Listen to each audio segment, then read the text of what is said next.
Alors bonjour à toutes et à tous. Je m'appelle Luc J. Hébert. Je suis votre hôte pour le balado le plus douloureux de notre cinquième saison d'épisodes en français. Ce balado le plus douloureux vous est présenté par le Centre d'excellence sur la douleur chronique pour les vétérans canadiens, que j'appellerai le Centre d'excellence dans le cadre de ce balado avec vous aujourd'hui. Dans certains épisodes des saisons précédentes, on a souvent discuté de l'importance de l'éducation face au concept de douleur et de mettre en place des moyens pour permettre justement aux vétérans et aux vétéranes de s'impliquer de façon active dans la gestion de leur propre douleur. Mais évidemment, pour qu'on puisse en arriver là, encore faut-il que des outils sur mesure soient développés pour eux et aussi que ces outils soient facilement accessibles. Eh bien, il y a un pas de géant qui a été franchi récemment pour répondre à ce besoin grâce à la création de la chaire de leadership en enseignement, en sensibilisation, autogestion et soutien du bien-être pour les vétérans canadiens et leurs familles. Et ça, c'est une grande première canadienne. Et en fait, aujourd'hui, on est très joyeux parce que qui de mieux pour nous parler de cette chaire que d'échanger avec la docteure Pascale Marié-Deschaines, qui est professeure adjointe au département d'anesthésiologie et de soins intensifs de la faculté de médecine de l'Université Laval, et elle est titulaire de cette chaire de leadership en enseignement pour les vétérans. Alors, bonjour Pascal, je suis vraiment content que tu sois avec nous. C'est vraiment un immense plaisir et un immense merci d'avoir accepté notre invitation. Je suis vraiment content de t'accueillir. Ben, bonjour Luc, je suis vraiment contente également d'être ici aujourd'hui. Merci pour cette belle invitation.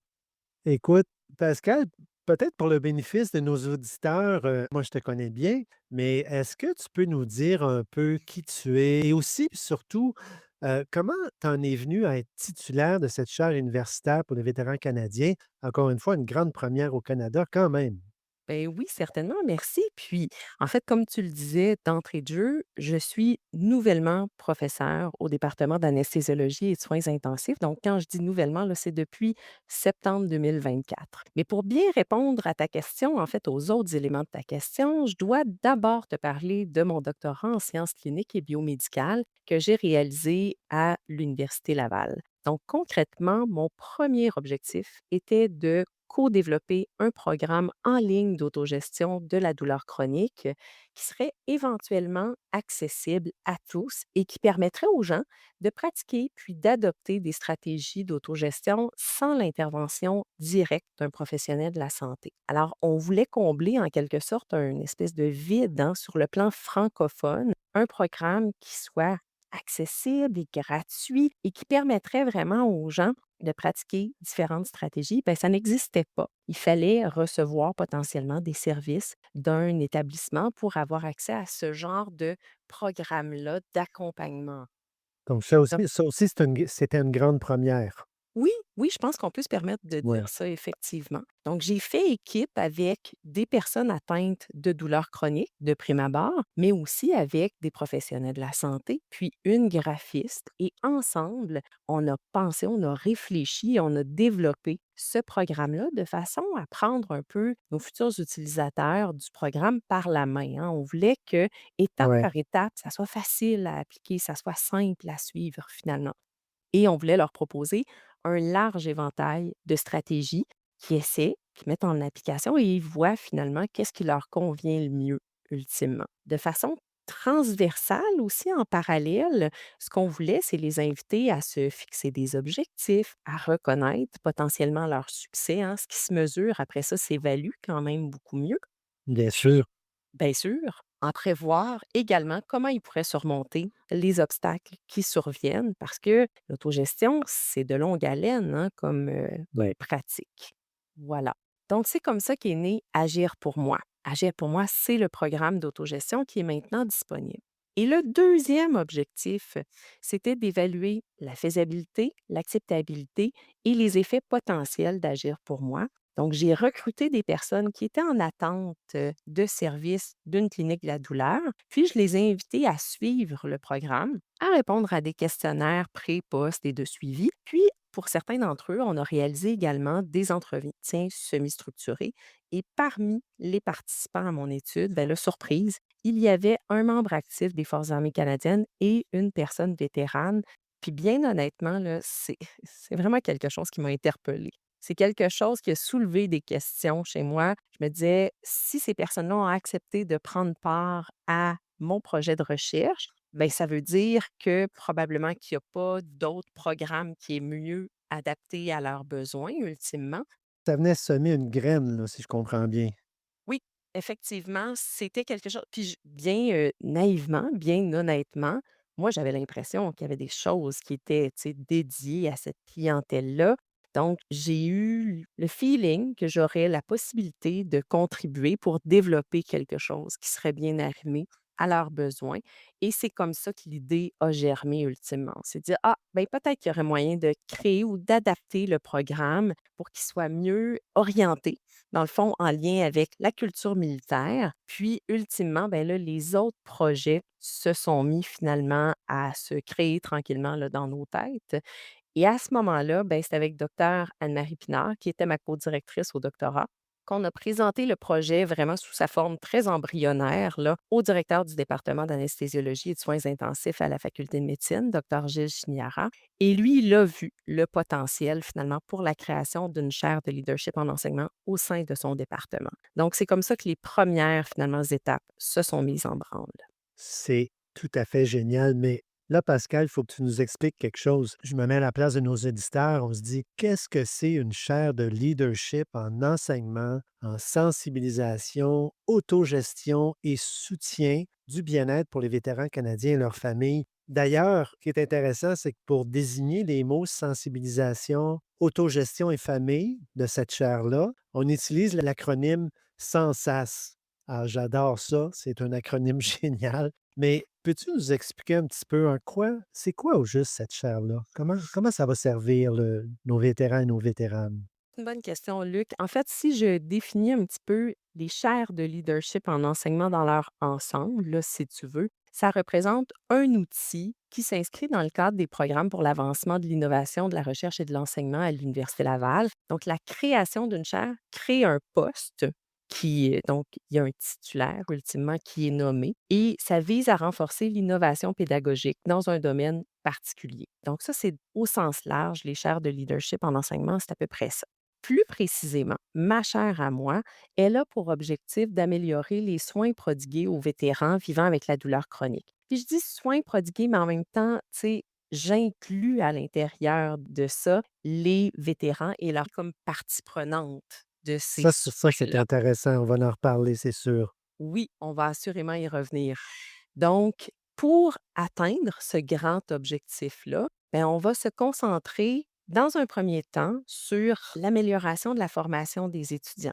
Amener les étudiants à être un petit peu plus conscients qu'il y a une culture distincte finalement au sein des Forces armées canadiennes, mais qui va suivre nos vétérans par la suite. C'est pas parce qu'ils ont plus l'uniforme que la culture par la suite, là, elle a une petite switch à off, hein, nécessairement, ça les suit dans leur parcours et ça a une influence finalement sur potentiellement comment ils gèrent la douleur chronique. Donc, c'est un premier élément.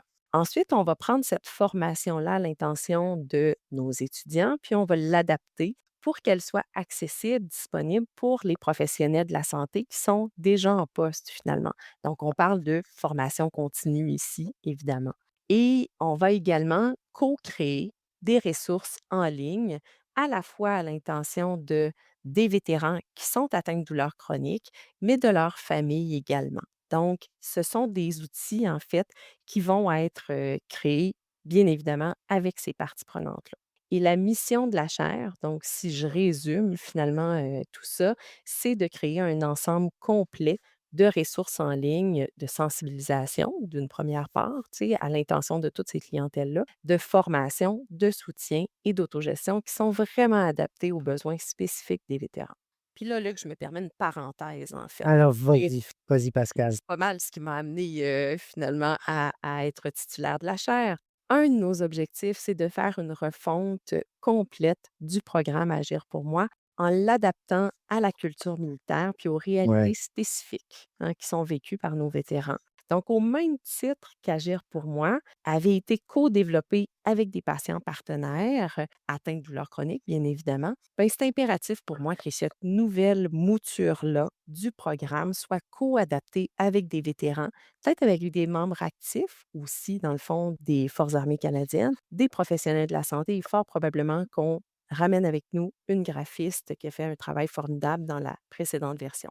Et comme Agir pour moi, en fait, le nouveau programme va mettre de l'avant des segments de témoignages de vétérans atteints de douleurs chroniques qui ont réussi à cibler puis à mettre en pratique des stratégies d'autogestion qui leur conviennent. C'est un élément là, qui est central du programme. En fait, souvent, je parle d'Agir pour moi, puis je mentionne que mes patients partenaires, là, c'est le visage finalement de ce programme-là. Cet élément-là vient aider à soutenir la motivation. Ces courts segments-là, les gens s'y associent, s'y retrouvent ou se disent, ben, si telle personne a été capable de mettre en place ces éléments-là, moi aussi, probablement que je vais être en mesure de le faire. Ça peut même, à certains égards, réduire le sentiment de solitude et d'isolement, des fois, parce que les gens ont l'impression qu'ils sont seuls au monde à vivre ce par quoi ils passent. Et c'est pas le cas, hein. On a énormément de personnes qui sont atteintes de douleurs chroniques. Ça redonne de l'espoir. Oui, puis en fait, ce que tu viens de mentionner là, c'est tellement important. Tu parles de motivation, mais puis tu parles aussi du phénomène d'isolement. C'est un peu ce que vivent les militaires quand ils sortent des Forces armées canadiennes en service actif et qu'ils deviennent vétérans. Ils ont ce sentiment-là d'isolement. Alors, quand en plus, ils sont accablés par des problèmes de douleurs chroniques, ben c'est pas facile d'aller chercher des ressources et souvent, on a l'impression qu'on est seul. Tout à fait. Puis je trouve ça important ce que tu as mentionné. Tu dis que la mission première de la chaire, c'est de créer un ensemble de ressources en ligne qui sont adaptées aux besoins spécifiques des vétérans. Et ça n'existe pas. Mmh. Mais je me dis, étant vétéran moi-même, pour connaître les besoins des vétérans, bon, tu l'as mentionné un petit peu d'entrée de jeu. Bon, j'imagine que vous allez en impliquer justement des vétérans, mais moi, j'aimerais ça que tu me dises comment tu vois cette étape-là, parce que comment ça va se faire, cette étape-là? Parce qu'il y a peut-être des vétérans et des vétéranes à l'écoute présentement qui aimeraient éventuellement participer. Alors, comment ça va se concrétiser, ce recrutement-là de vétérans partenaires qui sont essentiels, si j'ai bien compris, à la mise en place des activités et d'autogestion que tu vas mettre, de l'avant là, pour cette clientèle-là? Tout à fait, ça va de soi. En fait, là, c'est une étape, tu sais, on en parle au futur, mais en réalité, c'est une étape qui est déjà en cours. C'était ma première préoccupation, moment où je suis entrée en poste en septembre 2024. Donc, je pense qu'ici, c'est important, par contre, que je précise que les activités de la chaire vont se déployer sur 5 ans. Donc, en Oui, fait, OK. là, présentement, j'ai commencé, bien évidemment, à Ouais. monter une équipe, mais ça va se bonifier avec le temps ultimement, là. Donc, j'ai une certaine latitude sur ce plan-là. Présentement, 7 vétéranes ou vétérans qui sont proactifs dans la gestion de la douleur chronique, de la douleur qu'ils ressentent finalement, ont accepté de contribuer de près ou de loin aux activités de la chaire. Et à ce beau début d'équipe-là, finalement, s'ajoute une membre active des forces, puis évidemment des professionnels de la santé, graphistes comme je le nommais. Et sur les 5 ans de la chaire, je vise l'implication d'environ 15 à 20 vétérans partenaires. À ces personnes-là, je tiens à le mentionner, en fait, là, c'est pas commencé encore ce volet-là, mais ça va venir. Vont s'ajouter des membres des familles des vétérans. Donc, ces gens-là ont déjà ou vont avoir des implications très variables au sein du projet.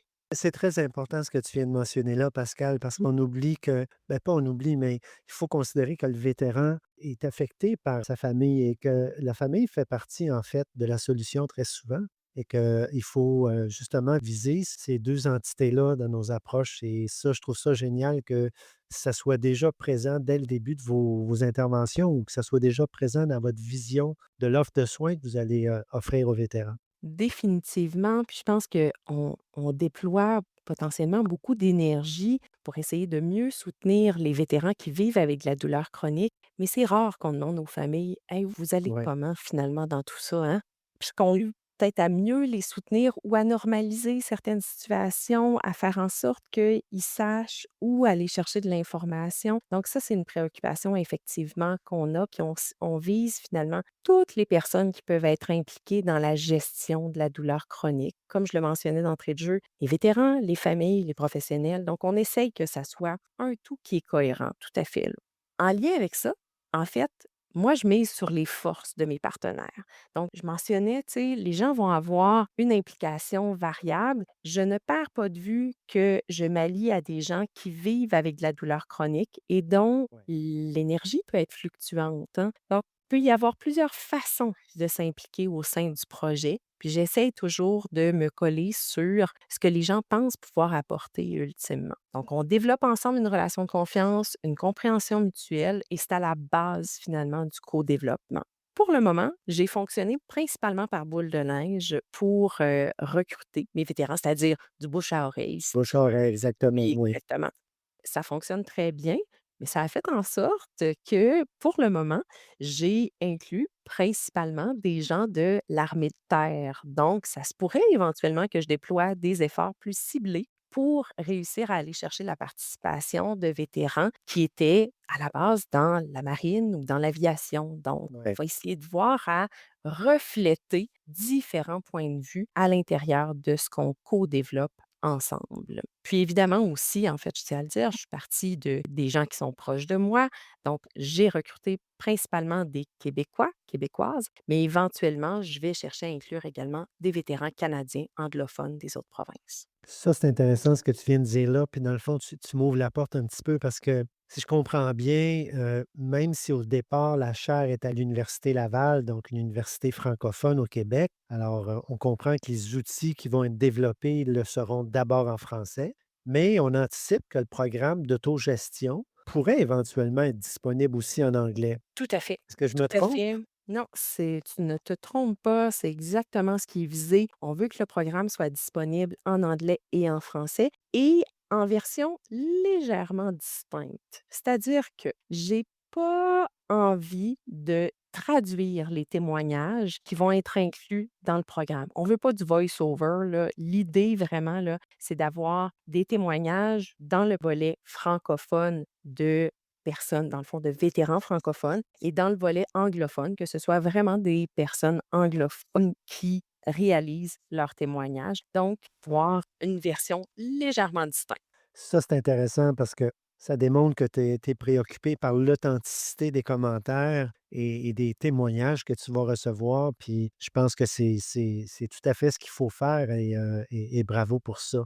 Ça me fait réaliser que tout ça, plus on en parle, c'est tellement novateur et effectivement, ce que j'aime dans le projet, c'est surtout de savoir que dès le début des travaux de la chaire, des vétérans et des vétéranes sont impliqués, mais non seulement ils sont impliqués au début, mais ils vont être impliqués, ces gens-là, à tous les stades de développement des produits de la chair. Et ça, je trouve ça intéressant parce que c'est ça un vrai partenariat, hein. Tu as parlé d'un projet sur 5 ans au départ pour la chair. Donc, ça veut dire qu'à toutes les étapes du développement, il va y avoir une présence vétérane. Fait que j'aurais le goût de te demander, donc c'est quoi le plan de match pour en arriver justement à avoir des produits sur mesure pour nos vétérans et nos vétéranes là, dans un avenir pas trop loin, là? On a parlé de 5 ans, mais sans nécessairement tout nous détailler, pourrais-tu nous donner une petite idée de ce qui s'en vient en termes d'étapes? Tout à fait, tout à fait. Puis en fait, bien évidemment, je ne veux pas tout te détailler, mais si je me fie sur des éléments très concrets là, qui s'en viennent à court terme, dans un premier temps, je souhaite qu'on commence bientôt à travailler sur l'identité visuelle du futur programme d'autogestion, mais aussi plus largement l'identité visuelle des ressources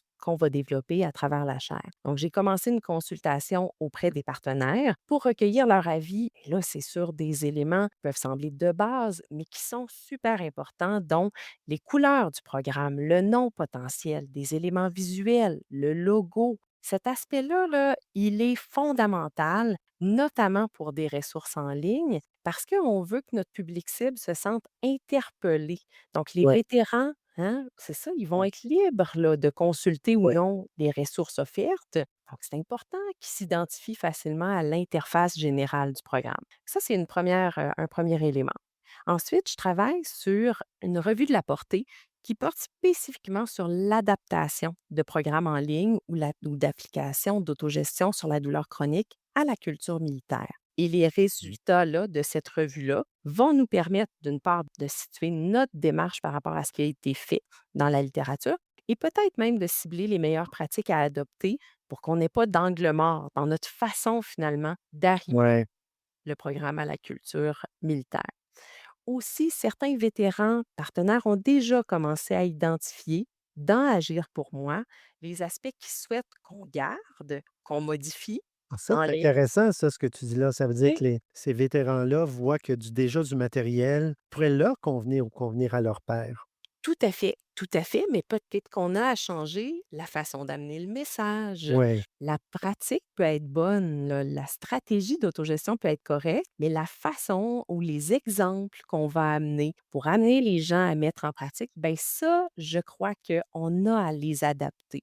Donc, ça va être, c'est un élément qui est en cours également. Puis, dans les prochains mois, ben là, je vais commencer à monter avec un vétéran partenaire une première mouture de formation à l'intention des professionnels de la santé et on va bâtir finalement sur cette première version-là de la formation qui va être utilisée dans un autre projet. Puis, je conclurai finalement en disant, ben, tu sais, comme on veut que ce qui est produit par la chaire s'insère dans un écosystème qui est existant, que ça fasse une différence, ben, je vais m'assurer de tisser des liens avec d'autres équipes à travers le Canada dont les travaux sont connexes pour bonifier peut-être ce qui est développé, pour intégrer les connaissances issues de la recherche à ouais. notre pratique, faciliter l'adaptation, ce genre d'éléments-là finalement. Question vraiment de favoriser des innovations durables qui collent avec les priorités puis les intérêts de nos vétérans. Ouais, mais ouais, fait qu'on voit qu'effectivement, il faut être étapiste, mais ça peut aller très loin tout ça. Je réfléchis à tout ce que tu viens de nous mentionner, puis je me dis que on assume que les vétérans vont s'intéresser à ces outils-là d'autogestion. Puis là, c'est pas une question piège, mais je réfléchis avec toi à voix haute. Pourquoi tu penses que les vétérans vont s'intéresser ou pourraient s'intéresser à ces outils d'autogestion? Comment tu vois leur niveau d'adhérence ou d'adhésion à l'utilisation des outils? Parce qu'en fait, j'imagine que ton expérience antérieure avec Agir pour moi t'a pisté un peu sur ce qui serait peut-être plus susceptible de fonctionner pour les vétérans, surtout que tu viens de nous mentionner qu'il y a déjà des vétérans qui se sont penchés sur le contenu d'Agir pour moi. Mais je serais curieux de t'entendre là-dessus. Comment tu penses que nos vétérans vont s'intéresser à ces outils d'autogestion-là? Est-ce qu'ils vont adhérer à ça, eux autres? C'est une excellente question, Luc. Puis c'est sûr que quand on pense à l'autogestion, j'ai l'impression que les gens adhèrent à ce genre de programme-là à un certain moment de leur parcours. Puis des fois, ben, c'est après avoir finalement fait le tour de bien d'autres choses, là. Je ne vois pas nécessairement les gens qui vont adhérer d'emblée tout de suite dès le jour 1 de leur douleur chronique. Mais en même temps, si je pense à nos meilleures pratiques, je pense que c'est en misant sur l'engagement des vétérans partenaires qu'on va s'assurer de la pertinence puis de l'applicabilité de ce qu'on développe. Donc, je m'allie à des gens qui sont prêts à redonner au suivant, à ce que leur parcours serve puis fasse du sens dans le fond et puisse faire la différence pour d'autres gens. Entre autres choses, en fait, Marie-Josée, une vétérane avec qui je travaille, tu sais, revient souvent à l'idée de lead by example. Je pense que c'est Ouais. quelque chose qu'on va tenter d'incarner finalement, donc à travers les témoignages ultimement. Donc, j'aurais envie de te dire, écoute, si jamais il y a des vétérans à l'écoute ou des membres de la famille qui seraient prêts à partager leur histoire de petite ou de grande réussite en lien avec l'autogestion de la douleur chronique. Souvent, c'est des histoires de résilience hein, qui vont porter un certain espoir finalement pour les futurs utilisateurs. Ben, je vous invite chaleureusement à m'écrire. Là, c'est quelque chose dont on a besoin et qui est très porteur pour ensuite l'adhésion des futurs utilisateurs. Eh bien, je pense qu'il ne pourrait pas y avoir un meilleur mot de la fin. Moi, j'encourage nos éditeurs et nos auditrices à réfléchir à cette perche-là que tu leur tends. Pascal, on aurait pu en parler encore longtemps.